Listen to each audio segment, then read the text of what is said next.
Good morning. Okay. Now, Bo's got a jump on you this morning. He's already asleep. We're glad to see Bo. He is. He's asleep. I don't have a shot at him this morning, but that's all right. He is precious. He's pretty. We're glad that he's here. Glad that he's well. Good to see you this morning. Good morning. How is everybody?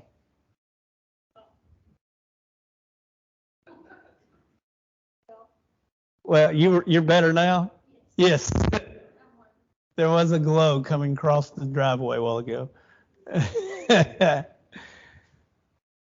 You ever had one of those days?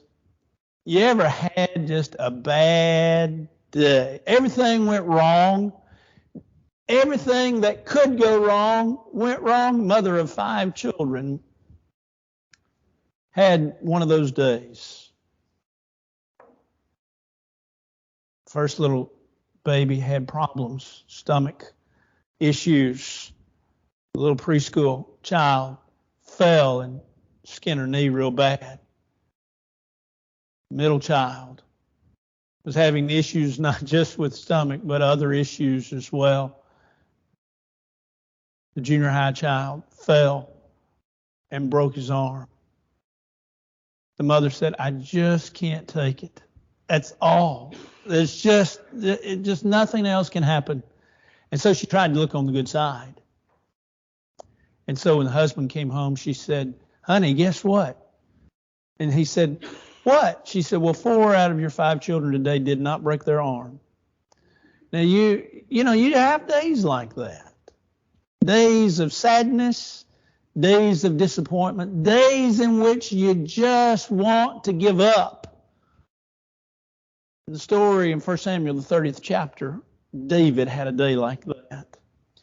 David and his men had landed, if you will, at Ziklag.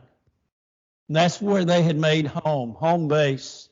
They had gone off to help Achish fight the Philistines. But when they got to Achish, he said, "I don't want you. Don't need you.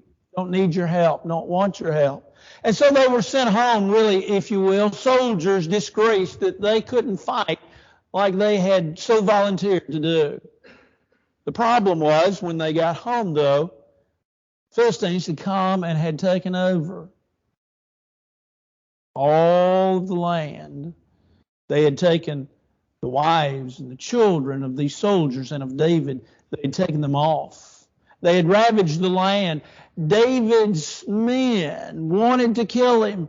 And it says in verse 4 in 1 Samuel 30 that basically they had cried until they couldn't cry another tear.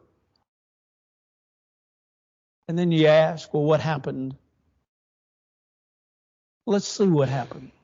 Because on a day in which David really had met his end, David had met the end of all ends, because you see, they wanted to kill him. His wife, his children gone, their wives, their children gone. He felt tremendous responsibility for his men and for his family, and yet everybody's gone. How are we going to get them back? What did you do, David? In that day, what did you do? Well, the first thing David did was he got alone in the presence of God. In verse 8, basically he says that he spread it all out before God. God, what do I need to know? What do I need to do? He turned to God in prayer. Prayer is a great tool in the toolbox of Christianity. Prayer is that great privilege that we have to bend the ear of God. Prayer is that opportunity to say, God, here's my needs. Here's what's going on in my life. Here's what I am concerned with. Here is what I have to say. You might say, well, God already knows all that, and the answer to that is true. But in Isaiah, the 37th chapter, when Hezekiah was faced with Assyria and the enemy, he laid it all out in prayer. In Jonah, the 2nd chapter, when Jonah was down in the mouth, if you will, Jonah prayed to God. He laid it all out before God. Jesus in the Garden of Gethsemane, knowing that he had but a few hours left in his life, laid it all out before God in prayer. Daniel, in Daniel the 6th chapter, when Daniel knew that the writings of the king had been decreed, and Daniel faced opposition in trying to get folks to listen to him and his teaching, Daniel went up into his room, if you will, and opened up his windows towards Jerusalem, and he prayed, as was his custom, according to Daniel the 6th chapter, the 10th verse. You see, the Bible gives us examples of individuals that in difficult times, in times of heartache, in times of hurt, laid it before the very throne of God. The psalmist David in Psalm 62, verse 8, makes this statement. He says, put your trust in him at all times. Lay it over on his feet. Trust in God. Lay it at God's feet. Give it to God. That's the calling that God has asked of us. God has said, you got a problem? Fine. Let me bear the burdens. Put it on my shoulders. Turn it over to me. Talk to me. We sometimes feel when we get involved in a burden, God already knows my burdens, and I don't want to burden God any greater. And yet he says, call upon me and I'll answer. You see, that's the promise, isn't it?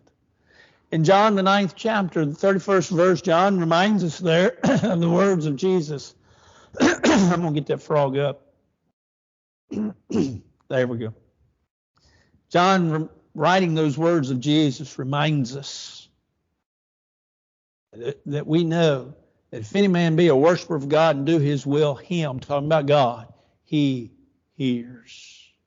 God hears us. God hears the worshiper. God hears the one that fears him. God hears and God answers the prayers of the individual that seeks him. And so you see, sometimes we think, I don't know. Will God listen to me? The psalmist in Psalm 4 made the plea of all pleas.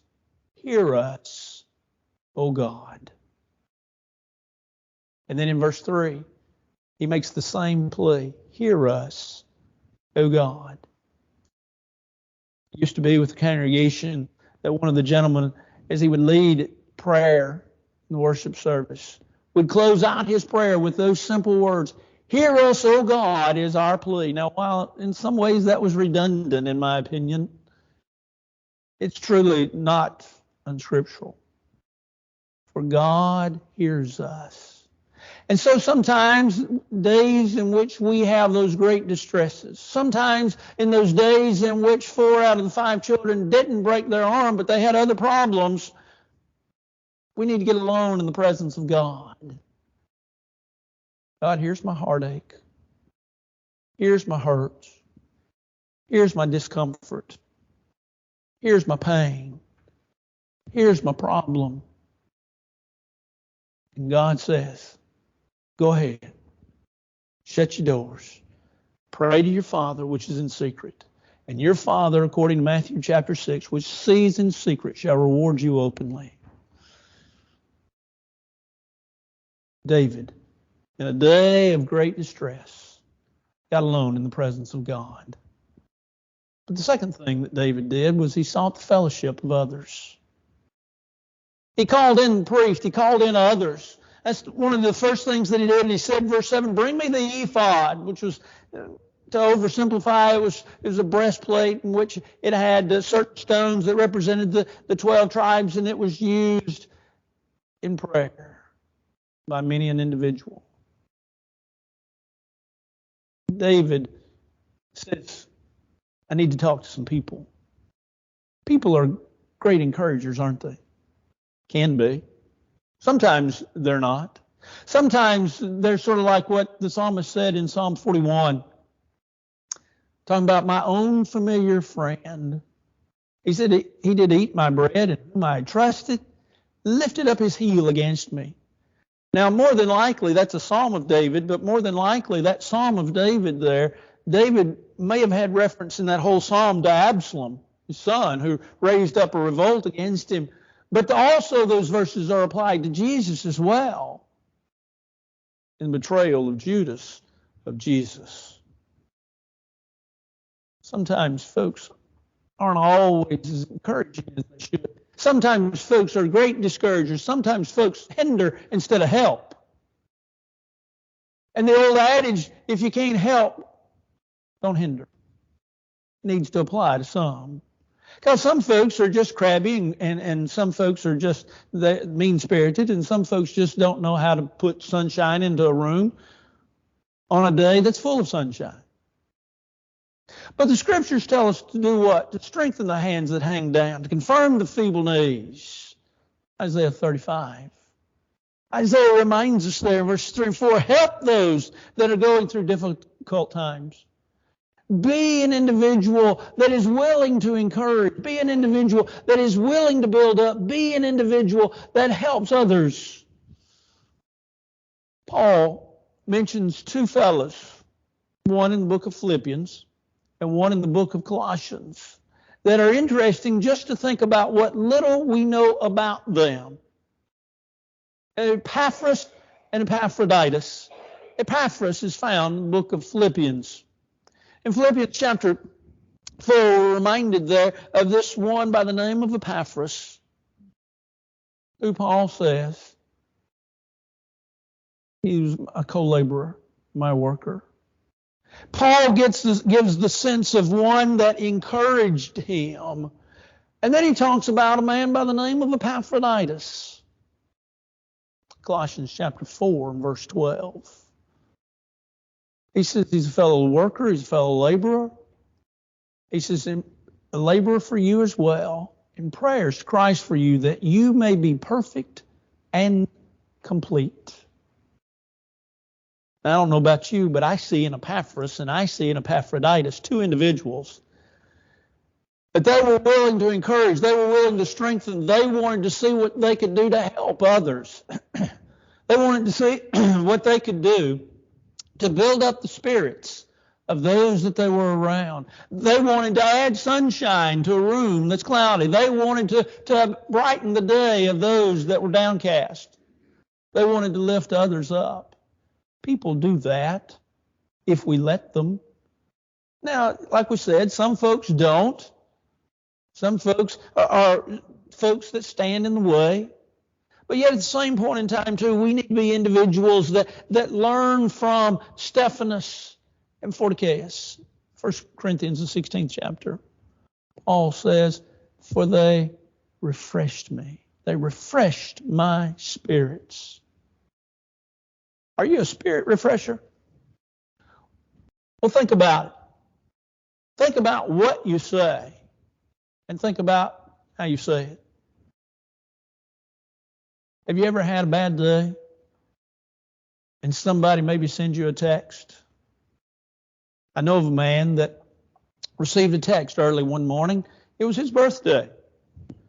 And he received a text from a friend that he hadn't heard in quite a while. And this man, even though it was his birthday, was a bad time in his life. And so his friend sent him this text, happy birthday, how are you doing? And so he responded. He said, thank you for the birthday wishes. But he also said, I'm at the lowest point in my life. And he rattled off a few things. And he sent that to his friend, hoping that his friend would just respond with just hang in there. It's going to be all right. Everything will work out. But what he heard from his friend, crickets. He heard nothing. His friend missed a great opportunity to encourage him at a very difficult time in his life. We need to be that encourager. Remember what we studied Wednesday night in Hebrews, the 10th chapter, that we're to exhort one another, that we're to encourage one another, that we're to build up one another, that we understand the importance of people. I was talking to a dear brother this week. He's not able to come to worship right now, appreciating the phone service. And he said, but I sure miss seeing the people. And I said, I understand. I understand. We need to remember that when we're having days that we're down, we're distressed, we not only get in the presence of God, we also get in the presence of people that will lift our spirits. But then there's a third thing that we see that David did. It's found in verses 8 through 10. David leaned hard on the promises of God. You see, when David went to God in prayer, here was his plea. Lord, what do I do? What do I do? Do I pursue my enemies? Do I pursue the troop that has come and taken everything from us and my men and myself? What do I do? And God says, go. Go. Go. And so he does. He leans hard on the promises of God, that God would take care of him, that God not only would take care of him, but God would watch out for him, and God would provide the victories that he needed, whatever they may be. We need to lean hard on the promises of God. Oh, there are many. Cast your care upon him, for he cares for you. My God shall supply all your needs. The Lord is my shepherd, I shall not want. Ask and it shall be given to you. Seek and you shall find. On and on and on we could go with the promises that God has given to us. But maybe the greatest promise there might be Proverbs chapter 3, verses 5 and 6, in which the wise man Solomon makes the statement, trust in the Lord with all your heart. Lean not upon your own understanding. In all your ways acknowledge him, and he shall bring it to pass. Don't you like that? He didn't tell you how. He didn't tell you in what way, but here's your promise. Trust in him with all of your heart. Lean upon his promises. Well, what are his promises? One can almost turn page after page after page in the Bible. And almost verse after verse after verse will he find those promises that God has given to him. He'll find the reassurance that's there. He'll find the comforts that's there. What you'll find is God speaking to you. And what you'll find is God saying, just hold on. Just hold to me. I promise you, I'll take care of you. It'll be all right. Everything's going to work out. You see, Isaiah may have said it best in Isaiah 55 and verse 6. Seek the Lord while he may be found. Trust also in him. He'll bring it to pass. You see, the implication in that verse is as strong as the promise. Seek the Lord while he may be found. You seek him, you're going to find him. He's going to bring it to pass, but you've got to seek him, and he'll be found. He's not playing hide and seek. His promises are not hit and miss. There's the reassurance that we have. In the midst of a dark day, in the midst of a time, in the midst of a difficulty, in the midst of wondering, how are we going to get through? Are we going to make it? There's the promises of God that promise to hold us up, that promise to get us through.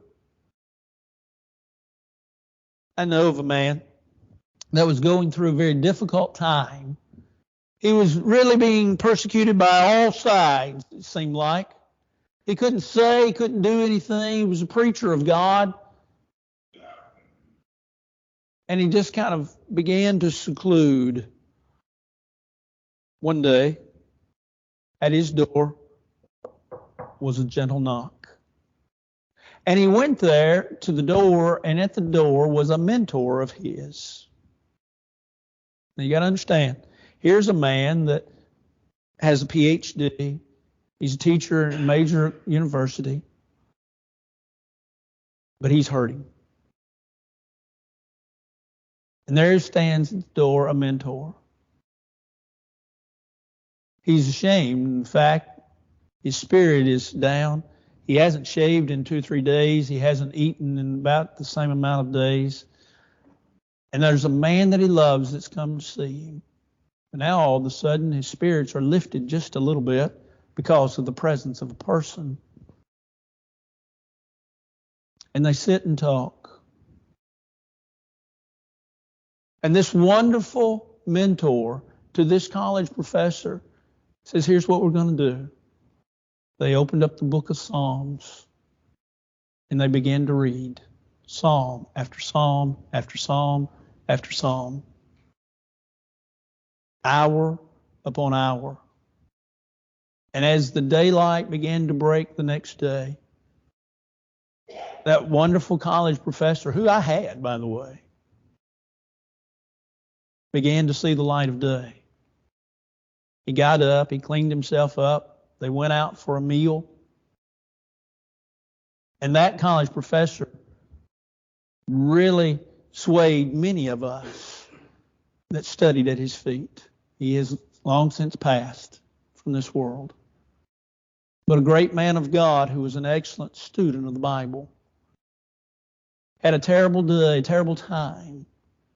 But when he finally was encouraged by his mentor to let's just sit and let's just ponder the promises of God, realized what he had and was able to move forward and able to defend himself quite well in the days that followed. Dear friends, when we have those bad days, need to learn to lean upon the promises of God, just as David. But then David remembered the providence of God in verses 11 through 16 of 1 Samuel 30. You see, David, in going out against his enemies, finds a young man, an Egyptian man, a servant. And so they realize that here is a man that hasn't eaten in a while, his strength is gone. And so they began to feed him and to give him water. And as his strength begins to come back, they, in essence, want to know, what's your story? And so his story is simple. I'm an Egyptian boy. I was a servant to your enemy. And they say, do you know where they are? Well, yes. Can you take us to them? Well, yes. Will you? And he says, well, I've got to have a guarantee from you. What's that? That you won't kill me when you're done with me.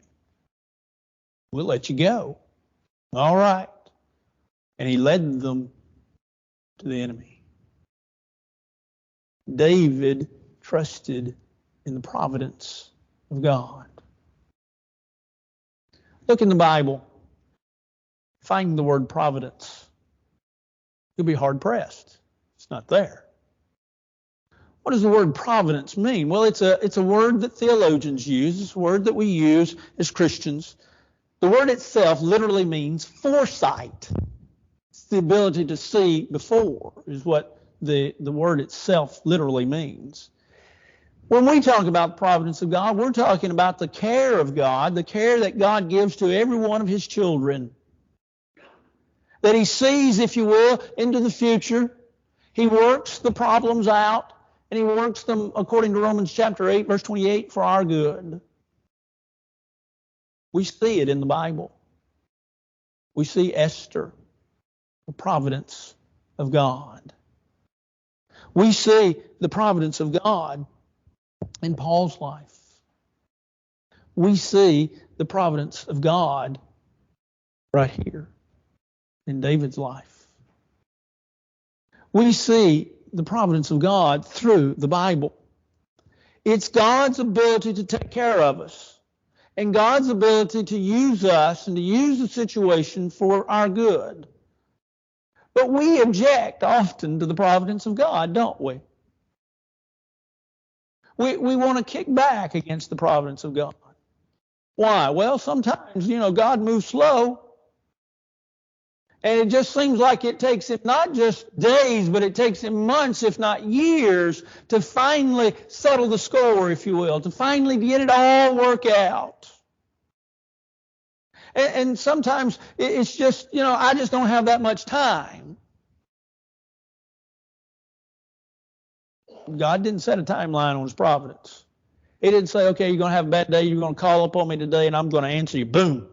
It's going to be done. By the time the night falls, by the time the sun sets, it's all going to be worked out. God didn't say that. Well, sometimes we grow impatient with the fact that seemingly dark days become darker before they ever become bright again. Where's God? What did he do? Why isn't he here? Why hasn't he helped? You see, we question the providence of God. But maybe Joseph's example in Genesis 45, in which, remember, his brothers sold him into slavery and then he was forgotten about, but then he later rose to power in Pharaoh's court. He was able basically to because of his ability to interpret dreams, he's able to tell about the famine that was coming, the 7 years of fat before, and so he helps orchestrate the plan to save up the grain for the 7 years of famine that would come after the 7 years of fat, and so he does that. His brothers come. They realize who he is after he has to tell them, but he recognizes them. He doesn't tell them at first. Eventually he tells them, and in Genesis 45, they're upset. Why? Because they're afraid that he's going to kill them. And remember what he says? To paraphrase, he basically says, don't get upset, don't get mad. Why? Because God has done this to save you. The providence of God. It took a while, but it all worked out. I'll be honest with you, I don't know. I have sat many an hour and thought and prayed and studied on the subject of the providence of God. I don't know exactly how all God works to get everything to the point. And sometimes in life, when you're making decisions,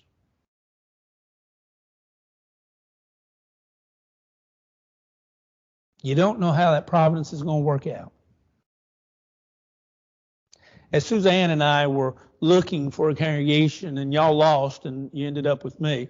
But when we were looking for a congregation, that was our question to each other. How do we know? Not that God's not working. I don't mean that. I can vouch for that. But how do you know this is the right place? How do you know this is the place you need to go? How do you know this is the choice you need to make? I'm sorry, I can't answer that for you. But I am a thorough, firm believer in what I have seen in my life to know that God does work. And that God works through and in us to create what he wants for our good. Now, I do think we all need to remember that for our good is well done, good and faithful servant. That's for our good. Our good is to get to heaven. Our good is not a big bank account. Our good is not a tremendous amount of clothes. Our good is not life's luxuries like we often think. But good is well done, good and faithful servant. And the promise is that God will work it for good. We just have to be patient. Yes, do our part. Pray. Seek wisdom. Use the knowledge that God has given to us and the wisdom that God has given to us. The story is told of a man, country man, got up and prayed one Sunday. And he said, Lord, you know I don't like buttermilk. One or two in the audience kind of raised their head. And Lord, you know I don't like lard. And one or two more began to open their eyes. And the elders were getting fidgety and the preacher was scratching his head. And then he said, Lord, you know I don't like flour. Well, everybody was about to lose it. Doesn't like buttermilk, doesn't like flour, doesn't like lard. Then he says, Lord, when you put all of them together and you mix them up, he said, you know I love those biscuits that are made. Thank you, Lord, for the biscuits. Lord, I may not like all my problems. I may not like my hard days. I may not like my difficulties. But when they all get mixed up and they work out for good, thank you, Lord, for what you've done. And so you're having a bad day? Get alone in the presence of God. Find you some people that will encourage you. Lean upon God's promises and understand that His providence, He'll work everything out for your good. But then, verse 6 is kind of interesting, and it's the way this story begins.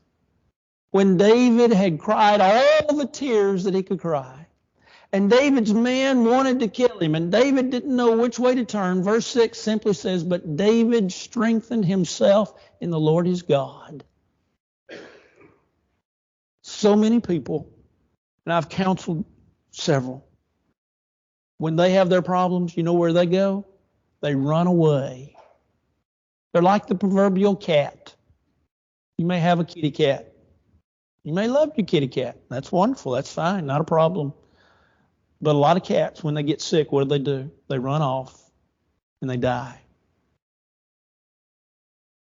A lot of folks have difficult days. And what do with God? They run off and they hide. My admonition to you is, if you're having a difficult day, don't run off. Don't hide. Run to God and run to His people and let them help you. This morning, if you're not a New Testament child of God, or you're an individual that needs to rededicate your life, I want you to come. All together we stand and sing.